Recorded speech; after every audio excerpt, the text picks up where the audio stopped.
कैसे हैं आप? आप सभी को नमस्कार। मैं भूदेव शर्मा आज हिंदी की ऑनलाइन क्लासेज में आपको क्रियापद पढ़ाने के लिए तैयार हूं। आइए, क्रिया का पद परिचय करते समय निम्न बिंदुओं का उल्लेख करना चाहिए। क्रिया का पद परिचय करते समय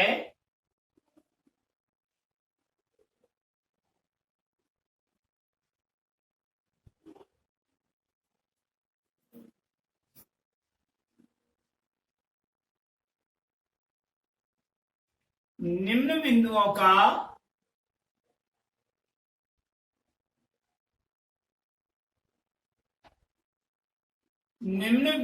का उल्लेख करना चाहिए।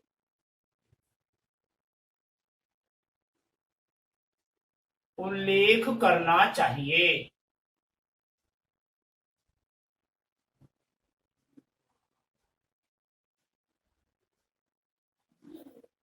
नंबर 1, सर्वप्रथम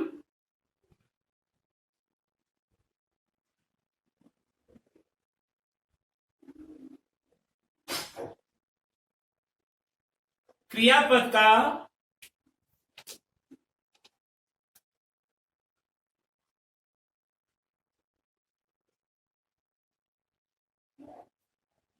कर्म के आधार पर क्रिया का भेद बताना चाहिए।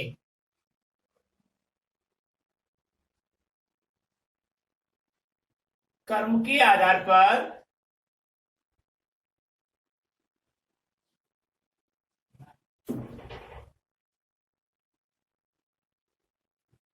क्रिया भेद बताना चाहिए।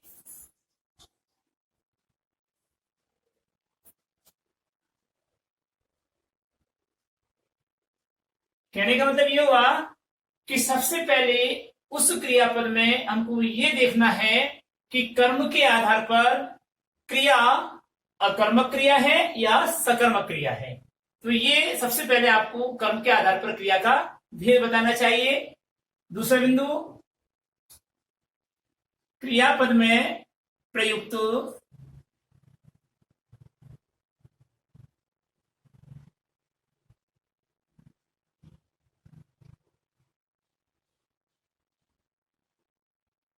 लिंग यानी कि पुल्लिंग या स्त्रीलिंग लिंग को स्पष्ट करना चाहिए।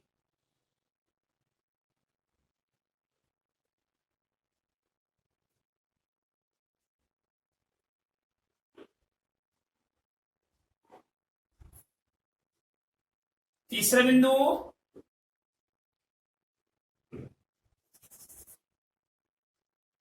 क्रियापद में प्रयुक्त वचन निर्धारित करना चाहिए।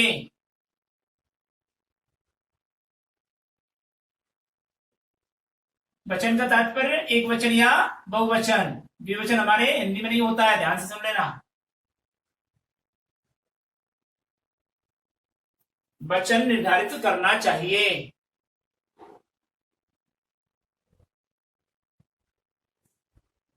और नेक्स्ट पॉइंट है, प्रयुक्त क्रियापद में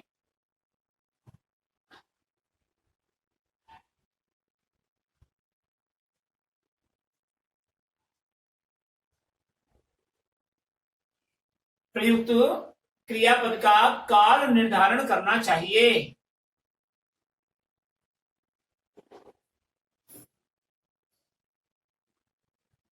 निर्धारण करना चाहिए। अर्थात हम यूं कहें कि काल के आधार पर क्रिया का निर्धारण करना चाहिए।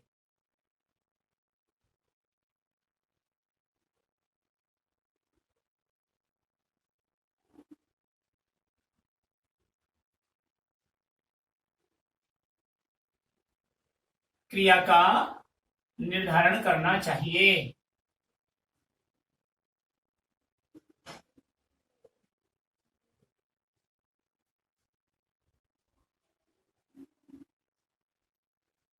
कहने का मतलब वर्तमानकालिक क्रिया, भूतकालिक क्रिया या भविष्यकालिक क्रिया, कौन सी क्रिया का रूप है, तो वह क्रिया का निर्धारण किसके आधार पर, काल के आधार पर करना चाहिए।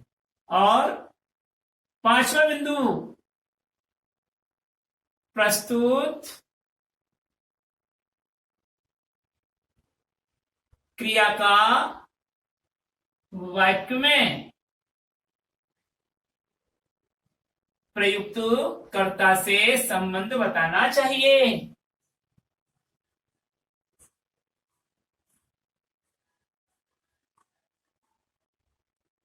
संबंध बताना चाहिए।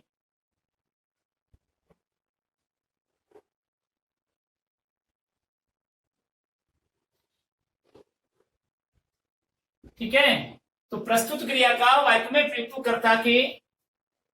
कर्ता कारक से क्या करना चाहिए, संबंध बताना चाहिए। इन 5 बिंदुओं में हम क्रियापद का पद परिचय करते हैं जी। तो समझिए, सबसे पहले क्या करना है हमको, सबसे पहले कर्म के आधार पर क्रिया के भेद बताने होंगे। दूसरा क्या करना है, प्रस्तुत पद में यानी कि क्रियापद में पुल्लिंग या स्त्रीलिंग लिंग को स्पष्ट करना चाहिए। तीसरा बिंदु है, प्रस्तुत पद में एक वचन या बहुवचन, इट मीन्स बहुवचन का निर्धारण करना चाहिए। और चौथा पॉइंट है कि क्रियापद में काल के आधार पर, अर्थात काल के आधार पर क्रिया का निर्धारण, भविष्यकालिक क्रिया, भूतकालिक क्रिया, वर्तमानकालिक क्रिया, कौन सी क्रिया है, यह निर्धारण करना चाहिए। और अंतिम बिंदु है, हमने बताया था कि यथा कर्ता तथा क्रिया भवती, जैसा कर्ता होता है वैसे ही वाक्य में क्रिया का प्रयोग किया जाता है। इट मीन्स कर्ता यदि जिस पुरुष जिस वचन में है, क्रिया भी उसी पुरुष उसी वचन में होगी। तो यहाँ पर जब कर्ता का इतनी बात है कि कर्ता के अनुसार क्रिया होती है, तो उस प्रस्तुत क्रिया का कौन सा कर्ता है, यह भी वाक्य में हमको स्पष्ट करना चाहिए। इन बिंदुओं के आधार पर देखिए हम पद परिचय करते हैं। उदाहरण देखिए,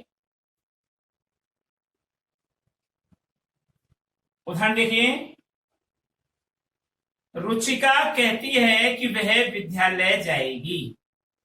रुचिका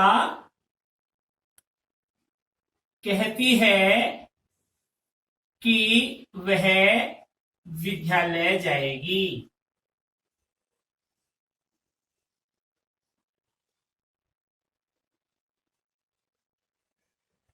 ये है जी वाक्य। और प्रश्न किया है कि वाक्य में प्रयुक्त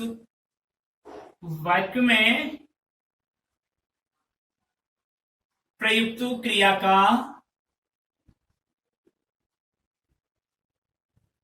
पद परिचय कीजिए।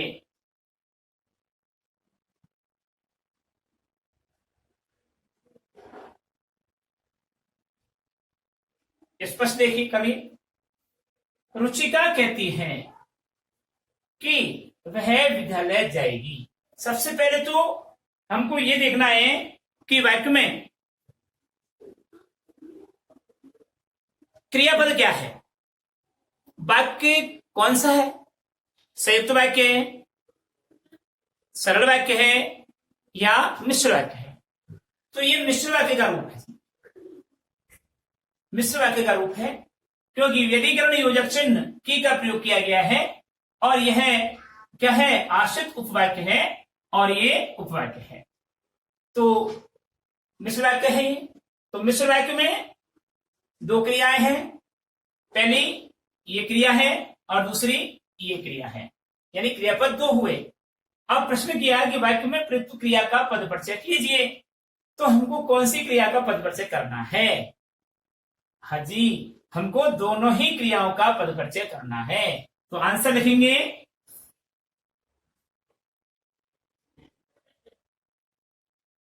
क्रियापद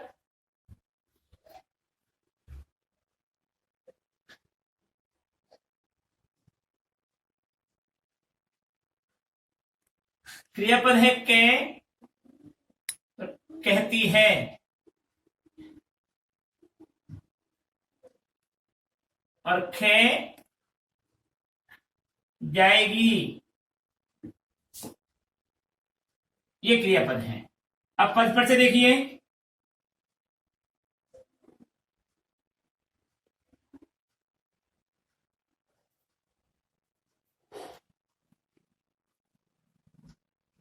के कहती है।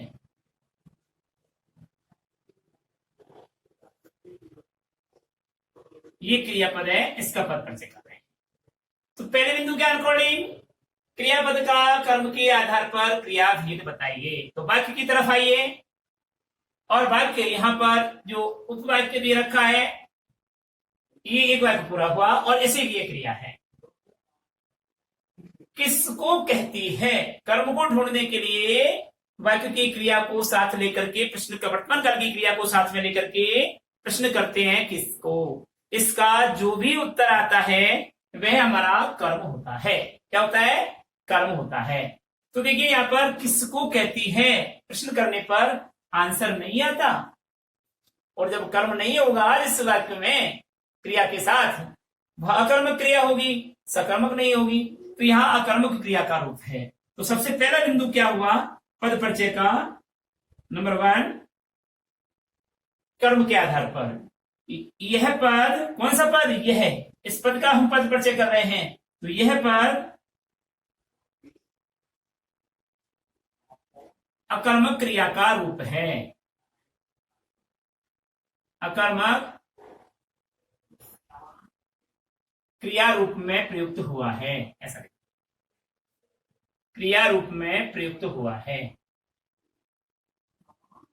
हाँ ऐसे भी सही था, यह पद अकर्मक क्रिया का रूप है, प्रयुक्त हुआ है। ठीक है, देखिए दूसरा बिंदु हमारा कहता है कि क्रियापद में प्रयुक्त लिंग को स्पष्ट करना चाहिए। अच्छा, अगर हम ये कहते कि मोहन कहता है, तो यहां पर क्या आ जाता, लिंग कहता है। क्रिया से पता चल जाता है कर्ता का लिंग का। तो यहां पर रुचिका स्त्रीलिंग का शब्द है और कहती है स्त्रीलिंग का शब्द है। अगर ये आता कि रुचिका कहता है तो इस वाक्य गलत है, क्योंकि या तो रुचिका के स्थान पर पुरुषवाचक कर्ता आना चाहिए या कहता के स्थान पर कहती है आना चाहिए। तो यहां कहती है लिंग कौन सा है, स्त्रीलिंग। तो यह पद स्त्रीलिंग में प्रयुक्त हुआ है।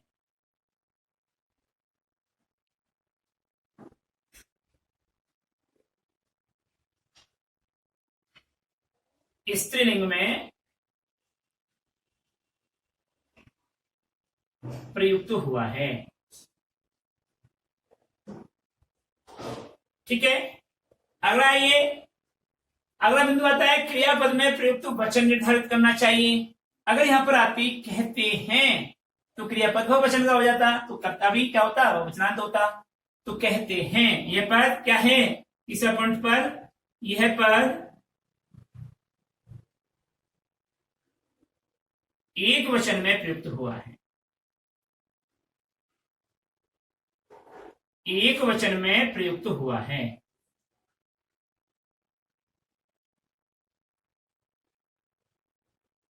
ठीक है जी, अब आता है पॉइंट नंबर 4 यानी चौथा बिंदु में काल का निर्धारण करना है, अर्थात काल के आधार पर क्रिया का भेद बताना है इसमें। तो बताइए, कहती है, कहती थी, कहेगी, 3 क्रिया यहां पर हम प्रयोग करेंगे। तो कहती है वर्तमान कालिक क्रिया, कहेगी भविष्यकालिक क्रिया, कहती थी भूतकालिक क्रिया। तो बताइए कौन सी क्रिया है यहां पर, वर्तमान कालिक, भूतकालिक या भविष्यकालिक। ये वर्तमान कालिकता जिस वाक्य के अंत में ता है, ते है, ती है इत्यादि आता है, वर्तमान कालिक क्रिया कहलाती है। तो यहां पर ती है आया है, कहती है, तो यहां पर वर्तमान कालिक क्रिया है। तो यह पद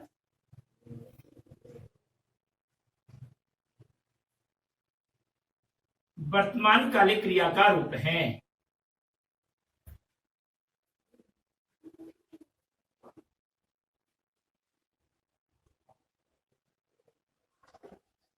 और 5वां बिंदु, अब इस कहती है का कर्ता क्या है, रुचि का। तो यह क्रियापद रुचि का कर्ता की क्रिया के रूप में प्रयुक्त हुई है। यह क्रियापद रुचिका कर्ता की क्रिया के रूप में प्रयुक्त हुई है। क्रिया के रूप में प्रयुक्त हुआ है, क्रिया के रूप में प्रयुक्त हुआ है।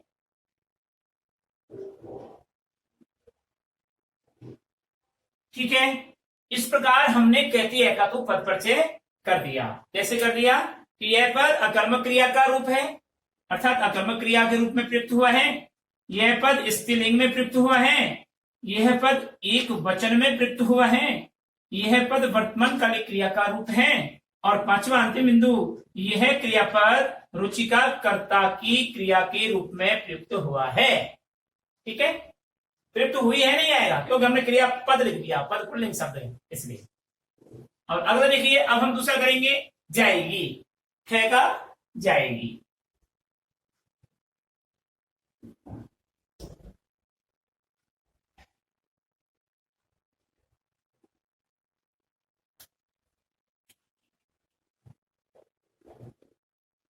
तो देखिए खे में आएगा जाएगी। ये क्रियापद है, सिंगल इन्वर्टेड में क्लोज करें, रेखांकित करें, एरो लगाएंगे। और अब देखिए बिंदु नंबर 1, यह पद, अब बताइए, ये लिखा हुआ है यहाँ पर, रुचिका कहती है कि वह विद्यालय जाएगी। जाएगी को वर्तमान काल में लेते हैं जाती है। जातीय के साथ में प्रश्न करते हैं किसको। जातीय के साथ में क्या प्रश्न करते हैं, इसके साथ में प्रश्न करेंगे किसको। किसको जाती है, उत्तर आता है विद्यालय को जाती है। और जब इसका उत्तर मिल जाता है तो को का मतलब को विभक्ति चिन्ह कर्म कारक में होती है। और जिस वाक्य में कर्म होता है उस वाक्य की क्रिया सकर्मक क्रिया कहलाती है। तो यहाँ पर सकर्मक क्रिया है। तो यह पद सकर्मक क्रिया का रूप है। कर्म के आधार पर क्रिया फिर सकर्मक क्रिया का रूप है।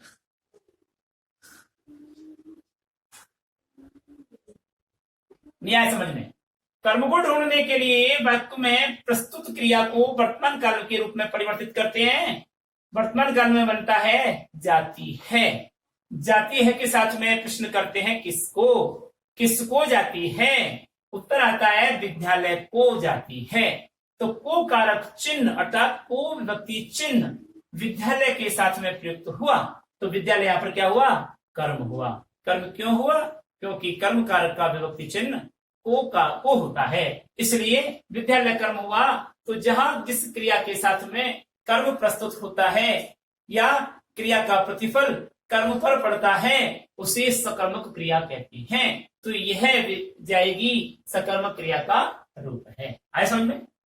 दूसरा पॉइंट, दूसरा बिंदु हमारा बताया था लिंग बताइए। जाएगी अगर होता जाएगा तो पुल्लिंग, वह भी स्त्रीलिंग। तो यह पर स्त्रीलिंग का रूप है। स्त्रीलिंग का रूप है या स्त्रीलिंग में प्रस्तुत किया गया या स्त्रीलिंग में प्रयुक्त हुआ है। पॉइंट नंबर 3, वचन।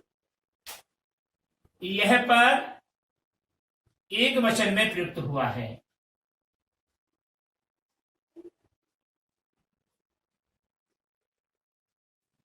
एक वचन में प्रयुक्त हुआ है।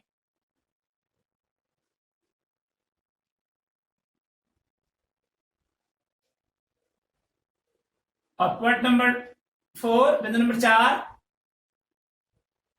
4 में आइए, काल के आधार पर क्रिया का फिर। तो यह पद भविष्यकालिक क्रिया का रूप है।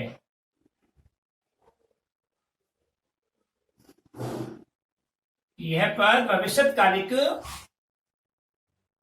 क्रिया का रूप है।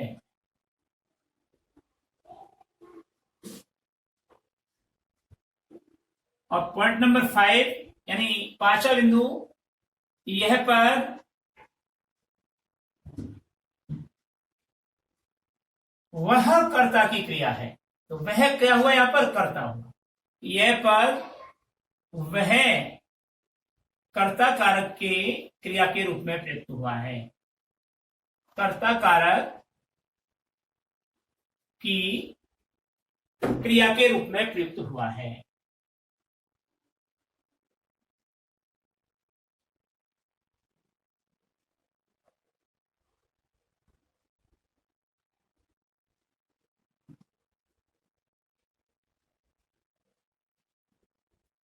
ठीक है, तो इस प्रकार से इन कहती है और जाएगी दोनों क्रियाओं का पद परिचय हुआ।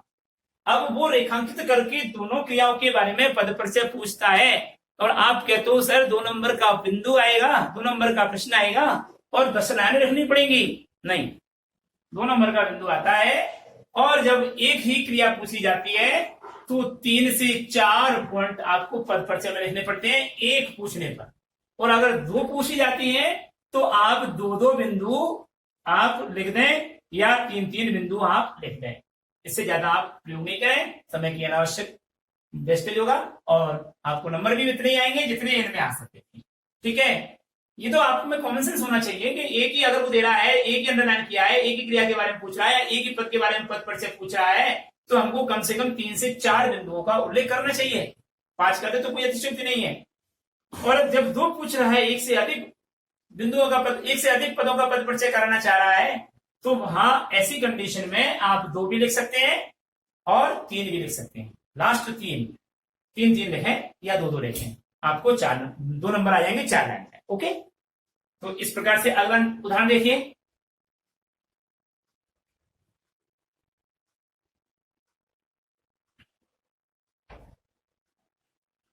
पेड़ से पत्ता गिरता है। Example number 2।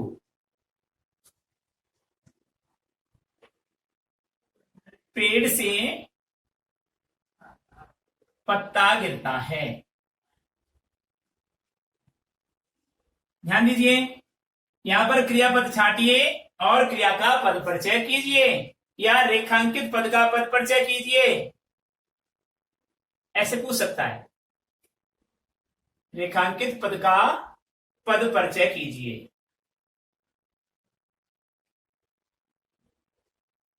ठीक है, तो देखिए नेक्स्ट उदाहरण देख, इसका करेंगे पद परिचय।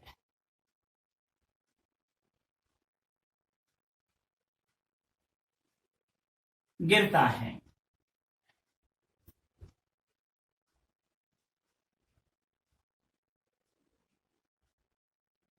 रेखांकित करेंगे। पॉइंट नंबर 1, यह पद अकर्मक क्रिया का रूप है।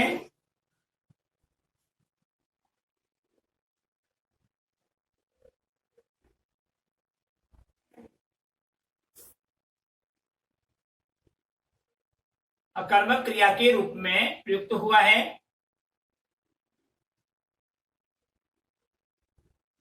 अब ध्यान दीजिए, मैंने बताया ना कि कर्म के साथ में प्रश्न करेंगे, किसको गिरता है, उत्तर सही नहीं मिल रहा, वाक्य शुद्ध नहीं हो रहा। अगर हम ये कहें पत्ता को गिरता है तो वाक्य सही नहीं है ना। तो यहां पर क्या हुआ? अकर्मक क्रिया है, कर्म नहीं है, कर्म की अनुपस्थिति में वाक्य कर्मक क्रिया का रूप होता है। नंबर 2 पॉइंट, लिंग बताइए। यह पद पुल्लिंग में प्रयुक्त हुआ है।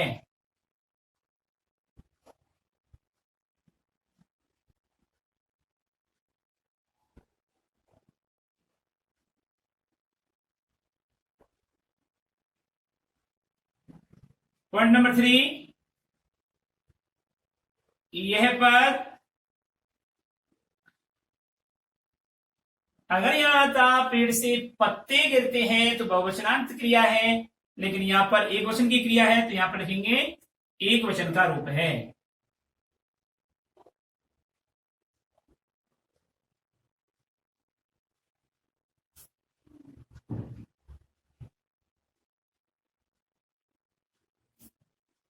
पॉइंट नंबर 4, यह पद बताइए काल के आधार पर क्रिया का वर्तमान कालिक क्रिया का रूप है।